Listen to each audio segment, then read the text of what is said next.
그리스도, 예수 그리스도의 구속하심에 대해서 오늘 본문 말씀을 통해서 함께 나누고자 합니다. 지난주에는 우리를 향한 하나님의 계획, 우리 교회를 향한 하나님의 계획에 대해서 함께 나누었습니다. 오늘은 하나님의 그 계획 안에 있는 예수 그리스도의 구속하심에 대해서 함께 나누고자 합니다. 오늘 본문을 보게 되면 특별히 강조되는 단어들이 등장하게 됩니다. 바로 그리스도 안에서라는 이 단어만, 이 말만 본문 안에서, 짧은 본문 안에서 4번이나 나오게 됩니다. 에베소서 전체를 보게 되면 30번이나 나와요. 어떤 단어가요? 예수 그리스도 안에서. 그만큼 중요하다는 것입니다. 무엇이 중요하다고요? 예수 그리스도 안에서. 즉 하나님이 우리를 택하셔서 그리스도 안에 해 주었기 때문에 우리가 모든 죄들을 다 사함받게 되고 하나님의 자녀가 되었다는 것입니다. 전제는 예수 그리스도 안에 있을 때예요. 우리 찰스 스펄전 목사님의 설교의 내용에 따르면 이렇게도 이야기를 하십니다. 그리스도 안에 있는 자가 택함받은 것이다. 자, 이해가 되시나요? 일방적으로 하나님께서 누구는 선택하고 누구는 선택해 주지 않고, 누구는 잘하는 것 같으니까 선택해 주고 누구는 잘 못하는 것 같으니까 선택하지 않고, 누구는 죄가 많으니까 선택하지 않고 누구는 죄가 좀 조금밖에 없으니까 선택을 해주고가 아니라, 선택받았다라는 것은 예수 그리스도 안에 있을 때에 선택을 받는다라는 것이에요. 그 누구를 막론하고. 그러므로 예수 그리스도 안에 있는 것 자체가 오늘 1장 1절부터 말하고 있는 내용에 의거하면 신령한 복이 되는 것입니다. 예수 그리스도 안에 있다는 것이, 즉 우리에게는 신령한 복과도 같은 것이다. 그리스도 안에 있으면 우리는 화평함을 누릴 수 있습니다. 그리스도 안에 있으면 우리는 축복을 누릴 수 있습니다. 예수 그리스도 안에 있기만 하면 우리는 새로운 피조물이 되는 것입니다. 예수 그리스도 은혜 아래 있기만 하면 우리는 새로운 생명을 얻게 되는 것입니다. 믿으십니까? 아멘. 그리스도 안에 있으면 그 안에 승리가 있고 기쁨이 있는 것입니다. 아멘 한번 해보십시오. 네, 아멘. 예수 그리스도 안에는 진리가 있습니다. 아멘 하세요. 아멘. 여기 동의 안 하시면은, 아멘을 안 하신다는 것은 동의를 안 하신다는 거예요. 예수 그리스도 안에는 진리가 있습니다. 예수 그리스도 안에 은혜가 있습니다. 예수 그리스도 안에 사랑이 있습니다. 예수 그리스도 안에 죄의 용서함이 있습니다. 예수 그리스도 안에만 거룩이 있습니다. 예수 그리스도에게만 영광이 있습니다. 예수 그리스도 안에만 영생이 있습니다. 할렐루야. 예수 그리스도 안에, 그 안에만 생명이 있다는 것을 믿으시는 저와 여러분이 되길 간절히 축원합니다. 네, 예수 그리스도 안에 있으면 이 모든 복을 우리가 다 받는다라는 것이에요. 누릴 수 있다라는 것입니다. 신령한 복을 우리가 누리는 거예요. 한 단어로 말을 하면 구원을 받는다라는 것입니다. 언제? 예수 그리스도 안에서. 얼마나 좋습니까? 우리가 예수 그리스도 때문에 이러한 축복을 누리게 된 것입니다. 그런데 여기서 우리가 질문을 해보아야 될 것이 있습니다. 왜 하필이면은 예수 그리스도에게만 이러한 축복이 있는 것인가? 왜 예수 그리스도 안에를 강조하는 것일까요? 오늘 본문 7절 말씀을 우리 다시 한번 함께 읽겠습니다. 7절 시작. 우리는 그리스도 안에서 그의 은혜의 풍성함을 따라 그의 피로 말미암아 속량 곧 죄사함을 받았느니라. 아멘. 여기 보이는 각 명사에다 다 동그라미 치시고 또 동사에도 동그라미 치시고, 중요한 단어들이 이 문장 안에 다 들어 있습니다. 자, 그의 피로 말미암아 속량. 그래서 그가 누구를 말하는 것일까요? 바로 예수 그리스도. 예수 그리스도의 피로만 우리가 속량을 받을 수 있다라는 것입니다. 요한복음 14장 6절을 보게 되면 나로 말미암지 않고는 아버지께로 올 자가 없느니라 라고 말하고 있습니다. 누구를 말하는 것인가요? 오직 예수 그리스도를 말하는 것입니다. 예수 그리스도가 아니면, 예수 그리스도의 피가 아니면 죄사함이 없다. 예수님이 아니면 우리는 구원을 받을 수 없다. 예수 그리스도 안으로 들어가야만 우리는 신령한 복을 받을 수 있다. 구원을 받을 수 있다라고 말씀하고 있는 것입니다. 그런데 포스트 모더니즘 뿐만이 아니라 1세기 때서부터 이것을 믿지 않는, 즉 예수님의 신성을 부인하거나 예수님의 인성을 부인하거나 예수님의 부활을 믿지 않거나, 이 모든 것은 1세기 때서부터 존재했었습니다. 이단적인 사상이에요. 왜 예수님에게만 구원이 있다라고 믿느냐? 오늘날 청년들이, 저 때도 마찬가지예요. 물론 과거에도 그랬고요. 왜 예수님일까? 왜 예수님에게만 이러한 진리를 가지고 있는 것일까? 왜 예수님을 통해서만 우리가 구원을 받을 수 있는 것일까? 요즘 아이들은 이렇게 저에게 질문합니다. 진짜 예수님에게만 부활의 능력이 있고 예수님을 통해서만 구원을 받을 수 있다고 생각하세요? 아직까지 그렇게 믿어요? 이렇게 질문하는 청년들이 많이 있습니다. 요즘만 그런가요? 그렇지 않습니다. 저 때도 그랬고요. 과거에도 그랬습니다. 제가 신학교에서 공부할 때도 우리 동기들이, 친구들이, 선배들이나 후배들도 비슷한 질문을 합니다. 진짜로 예수님을 통해서만 구원이 있다고 믿으시나요? 저는 그렇게 안 믿는데요. 포스트 모더니즘으로 인해서 더 심각해졌습니다. 구원은 어디에나 다 존재한다. 어느 종교에도 다 구원이 있다. 다시 말해서 내가 믿고 내가 주장하는 것, 그건 역시 진리가 될 수 있다. 저 사람이 믿는 것도 진리가 될 수 있다. 그러니 예수님을 통해서만 구원을 이룬다라는 것은 진리가 아니다. 이런 관점으로 해석을 하고 이런 관점으로 이야기를 하며 예수님을 부인한다? 이것은 1세기 때서부터 있었던 거예요. 이단이라고 합니다. 이단. 지금 현재만 그런 것이 아니라 1세기 때서부터. 그래서 종교회의 때 이미, 니케아 공회 때에서부터 이미 예수님의 신성과 인성, 이 부분에 대해서 회의를 했어요. 예수님은 신성을 갖고 계신 동시에 인성도 있다라고 이미 결정 내렸어요. 이미. 그래서 오늘날 저희들이 절대로 부인하거나 어떤 논쟁해서 하지 말아야 될 것은 무엇이냐면 예수님의 신성이에요. 그리고 삼위일체, 이것은요 이미 니케아 공회 때 이미 결정 내려진 것입니다. 이것을 부인하거나 거부하는 것은 이단에 속하게 된다라고 이미 저희들은 그렇게 알고 있습니다. 오늘 본문에서 마찬가지로 그의 죽으심 때문에 우리가 속량을 받은 것이지 그 어떠한 누구 때문에 또는 나의 노력으로 우리가 죄사함을 받을 수 있다? 이런 거 없습니다. 오직 예수 그리스도만이 우리에게 속량시켜줄 수 있는 능력이 있음을 믿으시는 저와 여러분이 되길 간절히 축원합니다. 오늘 본문 자세히 보시게 되면 오직 그의 피로 말미암아, 그의 피. 왜 오늘 본문에서 이 피라는 단어가 등장했을까요? 왜 이 피를 강조하는 것일까요? 구약에서는 제사를 지낼 때 희생 제사라고 해서 동물에게 우리 인간의 죄를 전가시켜서 동물을 죽이고 피를 내야만 우리의 죄사함을 인정받는 그런 희생 제사를 드렸습니다. 구약에서 상징하고 있는 제사, 소제 빼고는 전부 다 피를 내야만 하는 것입니다. 분명히 피가 있어야 한다는 것이에요. 마찬가지로 예수님의 죽으심, 우리의 모든 죄를 사하여 주시기 위하여서 십자가에서 흘린 그 피, 오직 예수님의 십자가의 피로 말미암아, 오직 예수님만을 말하고 있는 거예요.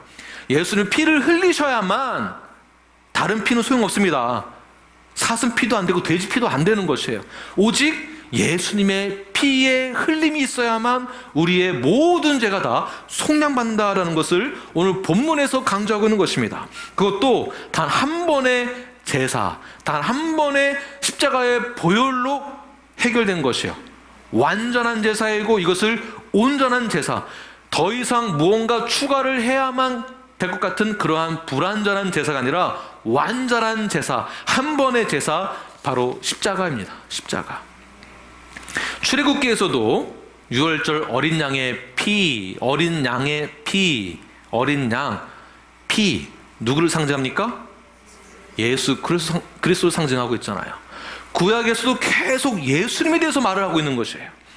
구원의 계획이 어떻게, 하나님의 구원의 계획이 어떻게 이루어져 가고 있는지에 대해서 설명하고 있는 것이 바로 구약입니다. 장손이 죽어야 되는데 장손 대신 어린 양이 죽어서 피를 흘려 문설주에 바르기만 하면 그때 우리는 죽음을 뛰어넘을 수 있게 된다라는 것입니다. 그래서 베드로전서 1장 2절에서는 이렇게 말씀하고 있습니다. 함께 읽겠습니다. 시작. 예수 그리스도의 피뿌림을 얻기 위하여 택하심을 받은 자들에게 편지하노니. 예수 그리스도의 피뿌림을 얻기 위하여, 다른 말로 오늘도 찬양했지만 예수의 피를 힘입어 십자가의 보혈, 완전한 그 사랑, 그 십자가의 보혈을 힘입어서 내가 나아갑니다. 오직 예수의 피만이 나를 구원할 수 있다는 것이에요. 예수의 피만이 나를 선택받은 자로 인도해 준다는 것입니다. 그래서 7절에서 말하고 있는 건, 이렇게 선택받은 자는 은혜의 풍성함을 누리게 된다라는 것입니다. 은혜의 풍성함. 자, 예수님이 반드시 피를 흘리셔야만 우리가 은혜의 풍성함을 경험하는 것이에요. 오직 예수님만이 피를 흘리시고 하나님의 명령에, 말씀에 순종하셔야만, 예수님만이 이 땅 가운데 성육신하여 내려오셔서 십자가에서 피를 흘리시고 죽으셔야만 우리를 살릴 수 있는 것입니다. 예수님만 가능한 것이에요. 바로 독생자 예수 그리스도. 그래서 예수님이 이 땅 가운데 오신 최종적인 목적과 그 열정이 무엇인가? 십자가에서 죽으시는 거예요. 피를 흘리시는 거예요. 그래야만 우리가 살 수 있기 때문에 그렇습니다. 이것을 예수님의 열정, 십자가의 열정, Passion of Christ라고 이야기를 하는 것입니다. 왜 그렇습니까? 이 목적과 열정은 무엇입니까? 왜 그렇습니까? 왜 이렇게 해야만 하는 것이겠습니까? 바로 우리의 죄를, 나를 속량시키기 위해서입니다. 할렐루야. 네. 나 때문에 예수님 십자가에서 죽으신 거예요.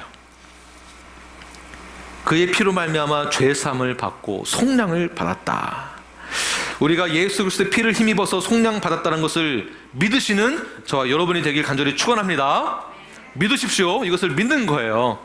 예수님의 구속하심을 믿고 속량하심을 믿고 오직 예수님만이 나에게 구원을 줄 수 있다는 것을 믿으시는 저와 여러분이 되길 바랍니다. 자, 속량을 받았다.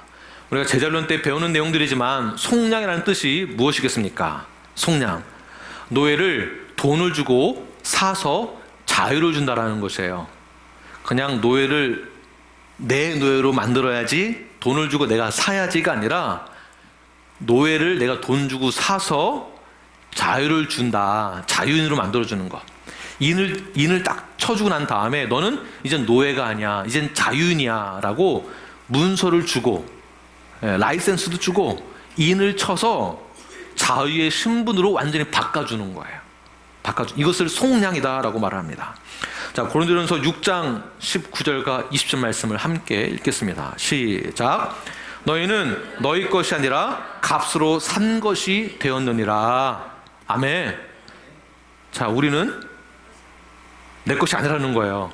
왜냐하면 이미 우리는 노예 상태에서, 죄의 노예인 상태에서 이미 죽을 수밖에 없는 자였는데 예수님이 피를 흘리셔서 우리의 모든 죄들을 다 사하여 주시고 우리의 신분을 완전히 바꿔줬다라는 것입니다. 옛사람에서 새 사람으로 만들어 주었다라는 것입니다. 죄의 종노릇하던 상태에서 우리의 신분을 자유롭게 만들어 주었다라는 것이에요. 자, 그렇다면 우리는 누구의 것입니까? 하나님의 것이고, 다른 말로는 하나님의 자녀가 되었다라는 것이고, 또 다른 말로는 이것을 그리스도의 종이다라고 말하는 것이에요. 우리의 신분은 자유인인 동시에 그리스도의 종의 신분으로 바뀌어지게 된 것입니다. 믿으십니까? 그리스도의 남은 고난에 참여한다는 것은 우리가 사업을 할 때에도, 우리가 이 세상을 살아갈 때에도 어떠한 피해나 어떠한 어려움이나 어떠한 공경에 처한다 할지라도 말씀 중심으로 말씀대로 지키면서 살아가는 거예요. 그래서 기뻐해야 됩니다. 그럼에도 불구하고 십자가를 진다 하더라도 하나님께 찬양과 영광을 돌리는 것이에요. 이것이 믿는 자입니다. 로마서 14장 7절과 8절 말씀을 함께 읽겠습니다. 시작. 우리 중에 누구든지 자기를 위하여 사는 자가 없고 자기를 위하여 죽는 자도 없도다. 아멘. 이 고백이 저와 여러분의 고백이 되길 바랍니다. 8절 말씀 읽겠습니다. 시작. 우리가 살아도 주를 위하여 살고 죽어도 주를 위하여 죽나니 그러므로 사나 죽으나 우리가 주의 것이로다. 아멘. 이 말씀을 한번 잘 적용해 보시기 바랍니다. 사나 죽으나 다 주의 것이다. 우리가 살다 보면 조금 더 잘 살고 싶고, 살다 보면 조금 더 내 위주로 살고 싶은 마음이 요만큼이라도 간접적으로 표현되기도 합니다. 내 위주로 돌아가는 삶이 되길 원한다는 것이에요. 가정에서 주인은 누굽니까?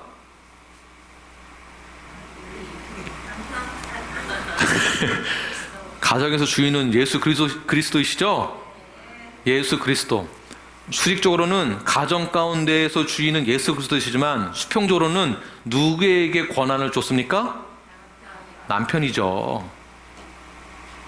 내무부 장관 이래가지고 그냥 아내가 다 휘두르고 막 으악 이러면 남자는 또 막 이래 되고, 반대로 남자한테 권한이 있다고 해서 권한을 가지고 함부로 휘두르면 되겠습니까? 남자가 그냥 막 술 먹고 막 다 발로 차고 으악 하면은 아이들이나 아내나 다 이래야 되고. 아니죠. 남편에게도 주인은 예수 그리스도가 되셔야 되는 것입니다. 그런 수직적인 것과 수평적인 그런 평화와 화평과 은혜가 가정 가운데 임하여서 사나 죽으나 다 주의 것임을 가정 안에서 선포해야 하는 것이에요. 이것을 개인적으로도 적용해 보시고, 가정에서도 적용해 보시고, 사업장에도 적용해 보세요. 사업장에 한번 잘 적용해 보세요. 지금 가장 어려울 때 이 경제적인 어려움으로 겪는 이 고통 가운데 얼마나 힘이 드세요. 그러나 이건 역시 사나 죽으나 다 주의 것임을 내 입술로 고백을 하고 선포하시길 바랍니다. 내 거 아니에요. 내 거 아닙니다. 자녀도 내 거 아니에요. 이것도 내 것도 내 게 아니라는 것입니다. 여러분은 살아도 주를 위하여 살고 죽어도 주를 위하여 죽겠다라고 신앙 고백을 하고 우리 뉴라이프 교회의 멤버가 되셨습니다. 예수님과 연합된 우리 공동체가 되었습니다. 그래서 침례를 받은 것이며 성도가 된 것이며 우리 뉴라이프 교회의 한 지체가 되어 예수 그리스도의 몸된 교회를 이루게 된 것입니다. 이 말을 다시 줄여서 이야기를 하면 오늘 본문에서 말하고 있는 것, 그의 피로 말미암아 속량 곧 죄 사함을 받았느니라 라는 것을 믿는 자들이 바로 오늘 본문의 내용이 된다라는 것입니다. 여러분, 이미 우리는 살아도 주를 위하여 살고 죽어도 주를 위해 죽는다고 신앙 고백을 한 하나님의 자녀들입니다. 뉴라이프 성도들입니다. 이 신앙 고백이 저와 여러분의 신앙 고백이 되길 바라며 예수의 피를 힘입어서 주 앞에 나아가시는 은혜의 풍성함을 누리며 나아가시는 저와 여러분이 되길 간절히 축원합니다. 아멘. 자, 그런데 지금도 아멘 하셨지만 우리가 그냥 습관적으로 자동적으로 아멘 하기도 하지만, 또는 우리가 습관적으로 교회에 주일만 되면 이 자리에 참여하기도 합니다. 뭔가 주일날 예배 드리지 않으면은 꾀름직하고 교회에 나오지 않으면은 뭔가 죄책감이 있고, 그래서 교회에 나오십니까? 다시 말씀드리겠습니다. 제가 이 말씀을 왜 드리냐면, 정말 십자가의 은혜를 경험했는지, 정말 중생을 경험했는지, 진짜 내가 예수님을 믿는지, 예수님의 구속의 사건을 내가 진짜로 믿는지, 이 질문을 제가 하고 싶은 것입니다.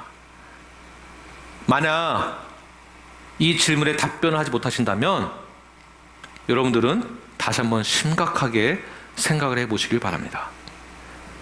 아직까지 예수님이 왜 십자가에서 죽으셨는지 이해가 안 되시거나 믿지 못하시는 분들이 계십니까? 아직까지 예수님이 왜 죽으셨는지 이해가 안 되고 믿지 못하시는 분들이 있으십니까? 그런 분들이 지금 이 자리에 있는지도 모릅니다. 신약 성경은 크게 예수님은 누구이신가, 예수님은 나를 위하여서 무엇을 하셨는가에 대해서 이 두 가지로 크게 나눌 수가 있습니다. 예수님은 누구신가에 대한 답은 주는 그리스도시요 살아계신 하나님의 아들이시니다 라는 이 답변이 있어야 되는 것이며, 예수님은 나를 위해서 무엇을 하셨는가에 대한 두 번째 질문의 답은 우리의 죄를 대신하여서 십자가에서 죽으시고 다시 살아나실 것을 강조하는 것을 볼 수가 있습니다. 이것을 누차 예수님은 제자들에게 말씀하셨고 가르쳐 주셨습니다.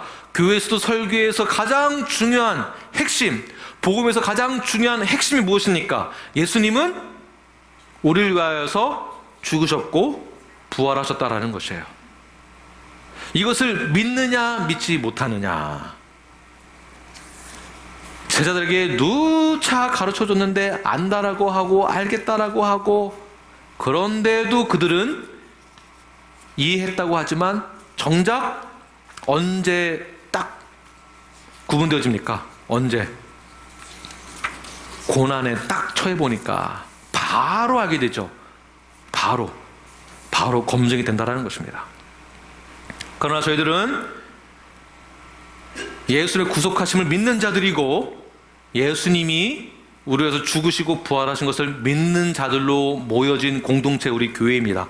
저와 여러분들입니다. 그렇다면 우리는 무엇을 어떻게 깨닫고 어떻게 실천을 해야 하는 것일까요? 갈라디아서 6장 14절 말씀을 함께 읽겠습니다. 시작. 내게는 우리 주 예수 그리스도의 십자가 외에 결코 자랑할 것이 없으니. 아멘. 십자가의 은혜를 경험하고 예수님의 구속 사건을 믿는 저 여러분들은 신령한 복을 받은 하나님의 자녀들입니다. 죄사함을 받은 저와 여러분들입니다. 성도가 되었습니다. 그렇다면 우리는 무엇을 어떻게 되겠습니까? 예수님의 십자가만을 자랑하는 거예요. 십자가가 부끄러울 수 있지만 세상에서나 부끄럽게 여기는 것이지 우리에게는 자랑이 되어져야 된다는 것입니다. 십자가만을 자랑하시는 분들은 은혜의 풍성함이 항상 있습니다. 은혜의 풍성함이 있는 분들은 언제나 기쁨이 있습니다. 평강이 있습니다. 왜 그렇습니까? 나 같은 죄인이 구원을 받았으니까. 이러한 나 같은 사람이 하나님의 목사로 사용해 주시니까, 이러한 나 같은 죄인을 구원시켜 주셔서 성도가 되게 해주시고 예수님의 몸에 연합되어지게 해주시고 한 몸을 이루게 해주셨으니까 이 은혜의 감사함이 넘쳐나는 거예요. 그런데 때로는 우리는 이러한 기쁨을 잊어버리고 이러한 감사를 잊어버리고 예수님의 십자가를 자랑하지 못하고 엉뚱한 것을 자랑을 많이 하게 됩니다. 여러분들은 무엇을 자랑하십니까? 이거 봐봐, 이거 비싼 거야. 이거 얼마짜리인 줄 알아? 우리가 흔히 하는 말이에요. 이거 비싼 거야. 이거 한번 먹어봐. 이거 비싼 거야. 이게 무슨 말인가요? 내가 이 비싼 거 살 수 있는 능력 있는 사람이야. 나 이런 사람이야. 나 비싼 사람이야. 이거 자랑 많이 하시죠?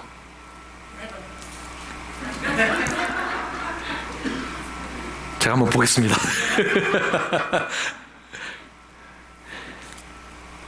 우리 나이가 들어가면서 우리 외모는 자랑 별로 안 하죠. 당연히 스스로를 아니까. 근데 젊은 청년들은 무엇을 자랑합니까? 외모, 내 겉사람을 자랑을 많이 합니다. 학력 이런 거 자랑 많이 합니다. 지식을 자랑 많이 합니다. 부모는 뭐를 자랑합니까? 부모는 자녀를 자랑합니다. 자녀 자랑할 게 없으면은 기죽어 사는 것이 세상이에요. 자녀들도 예수를 믿느냐 믿지 않느냐, 자녀들이 십자가를 자랑하고 있느냐 그렇지 않느냐, 이것을 첫 번째로 두시길 바랍니다. 여러분의 모든 삶에 있어서 가장 우선순위는 십자가를 자랑하셔야 됩니다. 십자가를 자랑한다는 그 의미, 그 안에는 나는 예수밖에 없습니다. 나 같은 죄인을 구원시켜 주신 그 하나님의 은혜에 나는 감사하는 사람입니다. 이러한 겸손함이 있는 자가 바로 십자가를 자랑하는 사람이에요. 항상 우리 뉴라이프 공동체는, 저 여러분들은 십자가를 자랑하시는, 오직 주님이 나의 주인이 되심을 믿고 선포하며 주님만을 자랑하시는 저와 여러분이 되길 간절히 축원합니다. 네. 그런데 십자가의 의미도 모르고, 예수님이 나를 위해서 왜 죽으셨는지 그 의미도 모르고, 이해도 안 되고 믿지도 못하고, 이런 분들이 아직 있을 수 있어요. 한번 생각해 보십시오. 자녀들이 부모에게 도대체 예수님을 왜 믿는 거예요? 믿음이 뭐길래, 구원이 뭐길래 왜 자꾸 예수님한테만 그러는 거예요? 교회는 왜 나가는 거예요? 주일에는 왜 예배 드리는 거예요?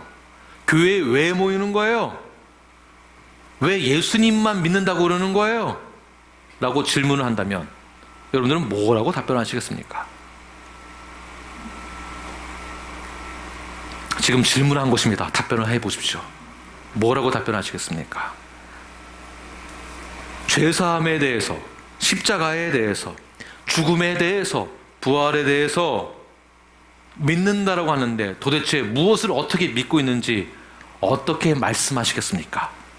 또는 어떻게 믿고 계시나요? 그래서 오늘 본문 8절에서는 이렇게 말씀하고 있습니다. 제가 답변을 드릴게요. 8절 본문을 보십시오. 자, 성경 다 펼치셔서 8절 말씀 다 함께 읽겠습니다. 시작. 이는 그가 모든 지혜와 총명을 우리에게 넘치게 하사, 할렐루야. 지혜와 총명이 이미 우리에게 주어졌고, 지혜와 총명이 어떻습니까? 넘치게 우리에게 부어졌다, 흐른다라는 것입니다.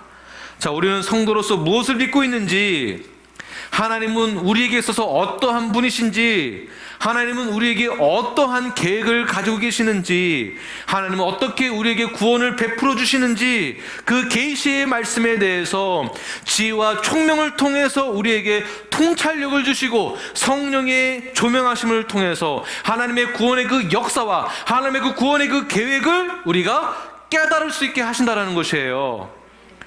우리에게 이미 지혜와 총명이 있다는 것입니다. 그러니 우리는 충분히 설명할 수 있다는 것이에요. 이해가 된다는 것이에요. 그러니 믿겨지게 되는 것입니다. 점점 지혜와 총명을 통해서 믿어지는 것이, 믿음이 더 확실해지는 거예요. 나의 믿음이 점점 더 확고해지는 거예요. 그런데 시간이 지나고 나이는 먹고 신앙의 경력도 쌓여져 가는데 30년, 40년이 됐는데 아직까지도 믿겨지지 않고, 아직까지도 십자가의 그 구원이, 예수님의 그 구속이 어떠한 역할을 하고 있지 모른다면 진짜 믿는 게 아니라는 것이에요. 설명을 못한다면 아직 여러분들에게 맡기겠습니다. 지혜와 총명이 우리에게 주어졌습니다. 지혜와 총명을 사용하시길 바랍니다. 믿음이란 무엇입니까? 우리가 무엇을 믿고 있습니까? 예수님의 구속 사건이 왜 우리에게 중요하겠습니까? 이 말에, 이 질문에 우리는 지혜와 총명을 사용하여서 더욱더 확실한 그러한 구속의 역사를 경험하고 성화를 이루어 나가는데 충분한 이해가 있어야 된다라는 것입니다. 그렇다면 지혜와 총명은 언제 받았나? 자, 여러분 지혜와 총명 받으셨죠? 그럼 언제 받았습니까? 네, 그렇죠. 지혜와 총명을 언제 받는 것이냐면 하나님으로부터 죄사함을 받았을 때 선물로 받는 것이에요. 선물로 우리에게 주어진 것입니다. 우리가 예수 그리스도 안에 거할 때 지혜와 총명이 우리에게 임하게 된 것이에요. 예수 그리스도 은혜 아래 거하는 순간 지혜 총명이 임하게 되고, 그때서부터 하나님의 그 크신 비밀을 깨닫게 된다는 것입니다. 무엇을 통해서? 지혜와 총명을 통해서. 지혜와 총명이 얼마나 중요한지를 모릅니다. 아니, 예수님을 믿고 예배 드리는데 이게 꼭 중요합니까? 우리가 예배 잘 드리면 되지. 기도만 많이 하면 되지. 우리가 환상을 보고 기도 많이 하고 무엇인가 영적인 경험을 하면 그거 된 거 아니겠습니까? 아니죠. 지혜와 총명이 중요하지 않은 것이면 이러한 단어를 성경에서 쓰면 안 됩니다. 그만큼 중요하기 때문에 지혜와 총명이 있는 것이에요. 지혜와 총명을 우리에게 하나님이 하늘에서부터 우리에게 주신 것입니다. 지혜와 총명을 통해서 우리는 구원의 과정을 알아갈 수 있게 됩니다. 깨닫게 됩니다. 성화를 이뤄나가게 됩니다. 그만큼 지혜와 총명의 역할이 성화를 이뤄나가는 데 중요하다는 것이에요. 왜냐하면 지혜와 총명을 통해서 우리가 구원의 확신을 갖는데 더 확신이 더 커져 나가게 만들어주기 때문에 그렇습니다. 자, 지혜와 총명을 통해서 확신이 생긴다. 구원의 확신이 생긴다. 그래서 다시 한번 풀어서 설명해 보겠습니다. 루터는 로마 카톨릭에서 신부로서, 학자로서, 카톨릭 신부로서 그렇게 신앙생활하고 가르쳤습니다. 성경을 계속 읽고 묵상하는데 계속 뭔가가 아닌 것 같은데 하는 생각이 계속 드는 거예요. 성경을 보면서, 성경을 연구하면서, 성경을 읽으면서 하나님이 우리에게 주시는 놀라운 그 은혜를 경험하게 되는데, 루터가 그때 지혜와 총명을 통하여서 구원이란 이런 것이구나, 이렇게 정의를 내게 됩니다. 그냥 땡 하고 나온 것이 아니라 성경을 묵상하고 연구하고 지혜가 임하고 총명함이 더욱더 커져 나가면서 그때 루터가 강조하게 된 것, 루터가 종교개혁을 일으키게 된 것, 무엇입니까? 이신칭의예요. 오직 믿음으로 우리가 구원을 받는 것이구나. 이것이 어디에서 났습니까? 지혜와 총명을 통해서 성경을 묵상하는 데 나오게 된 것이에요. 성경을 연구하는 데 여기서 나온 것이에요. 믿음이구나. 기도만 막 많이 해서 환상을 보고 내가 꿈을 꿨는 대로만 시작하는 것이 아니에요. 이것이 아니다라는 것이에요. 가정 안에서도 말씀을 통해서 지혜와 총명이 넘쳐나게 될 것입니다. 그렇다면 가정 안에서의 모든 것 성경에서 찾으시길 바랍니다. 반드시 지혜와 총명을 통해서 가정 안에서도 놀라운 은혜가 임하게 될 것입니다. 그래서 루터를 통해서 이신칭의가 나오게 된 것이에요. 칼빈이 그 이후에 성경을 연구하고 묵상하고 성경에서 말하는 것, 하나님이 지혜를 주시고 총명을 주셔서 성경에서 말하는 것 바로 이것이구나. 이 믿음이 나에게 점점 더 커져 나아가고 있구나. 이것이 성경에서 말하는 것이구나. 무엇입니까? 하나님의 절대 주권이에요. 칼빈이 말하고 있는 것은 하나님의 절대 주권, 하나님의 주권에 대해서 딱 뽑아낸 것이에요. 이것으로 종교개혁이 또 일어나게 된 것입니다. 우리에게 반드시 필요한 건 무엇입니까? 하나님이 주시는 지혜와 총명이 있습니다. 지혜와 총명을 통해서 성경을 더욱더 알아가시며 구원의 확신을 가지고 성화를 이루어나가시는 저와 여러분이 되길 간절히 축원합니다. 이때에 복음의 비밀을 깨달아 나아갈 수 있게 되는 것입니다. 하나님의 주권을 깨닫게 되고 하나님의 구원의 계획을 깨닫게 되고 예수 그리스도의 구속의 그 사역을 깨닫게 되는 것이며 십자가 사건을 이해하게 되는 것이에요. 그냥 어서 주워 들은 거 가지고 말고 실제로 말씀을 통해서 복음을 통해서 깨달으시는 저와 여러분이 되길 간절히 축원합니다. 이것을 오늘 9절 말씀에서 이렇게 표현합니다. 9절 말씀 우리 함께 읽겠습니다. 시작. 그의 뜻의 비밀을 우리에게 알리신 것이요 그의 기뻐하심을 따라 그리스도 안에서 때가 찬 경륜을 위하여 예정하신 것이니. 아멘. 자, 경륜 동그라미 치세요. 경륜이 무엇입니까? 하나님의 구속의 역사, 예수님의 구속의 그 사역, 역사와 계획을 말하는 것이에요. 그 때가 찬 그 경륜을 어떻게 해요? 그 뜻의 비밀을 우리에게 알게 해주신 것을 지혜와 총명을 통해서 우리가 깨닫게 된다는 것이에요. 그런데 여전히 우리는 이것을 이해도 못하고 알지 못한다? 그럼 다시 처음으로 돌아가야 됩니다. 내가 진짜 구원받았나? 내가 진심으로 진짜 내가 예수님 믿고 있나? 성경을 진심으로 믿고 내가 읽고 있는데 하나님의 절대 주권을 인정하지 못하고 깨닫지 못한다면 우리는 처음으로 돌아가야 됩니다. 지혜와 총명을 통해서 깨닫는 것도 뭐 있겠습니까? 성경의 무호성을 깨닫게 되는 것이에요. 세상의 가치관은 반대되는, 포스트 모더니즘에 반대되는 성경의 무호성, 이 진리를 깨닫게 됩니다. 성경이 진리구나. 이 성경 말씀은 틀린 것이 하나도 없구나. 이 말씀의 기준에 의해서 내가 살아가야 되는구나. 이 말씀이 나에게 생명이 되는구나. 오직 예수님밖에 없구나. 이것을 깨닫게 되는 것입니다. 무엇을 통해서? 지혜와 총명을 통해서. 다시 말해서 우리는 신앙생활을 한다는 것, 이 한 끗 차이로 이 신앙생활이 종교생활, 종교활동으로 바뀔 수가 있습니다. 무슨 말이냐면 시간 되면은 교회에 오고, 시간 되면은 기도하고, 시간이 되면 물론 생활 패턴에 의해서 살아가는 것 좋습니다. 제가 말씀드린 것은 성경을 믿지도 않으면서 진짜 구속의 역사를 이해도 하지 못하면서 그냥 습관적으로 신앙생활하는 것은, 그것은 신앙생활이 아니라 종교생활. 생활이 무슨 말입니까? 종교활동이에요. 종교활동. 이방신을 믿는 것, 비나이다 하는 것과 다를 것이 하나도 없다라는 것이에요. 다시 말해서 우리는 예수님을 알아가야 한다는 것입니다. 신앙생활이란, 내가 믿음 생활한다는 것은 예수님을 알아가는 거예요. 하나님을 알아가는 거예요. 성령님을 알아가는 거예요. 그분의 뜻을 구하고 깨달아가는 것입니다. 지금까지 있었던 모든 이 사건들이 나의 모든 삶에 있었던 모든 시간대에서 이 사건 안에서 그냥 갑자기 우연히 어떻게 하다 보니까 신앙생활을 하게 된 것 아닙니다. 돌발적으로 어떻게 하다 보니까 신앙생활을 하게 된 것 아닙니다.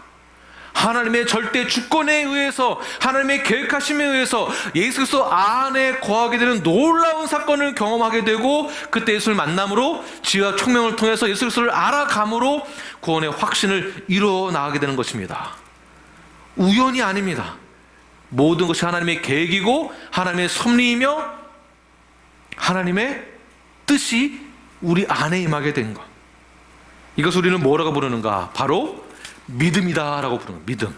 믿음으로 인해서 우리가 이렇게 이 자리에 있게 된 것입니다. 말로만 믿는다고 하지 마십시오.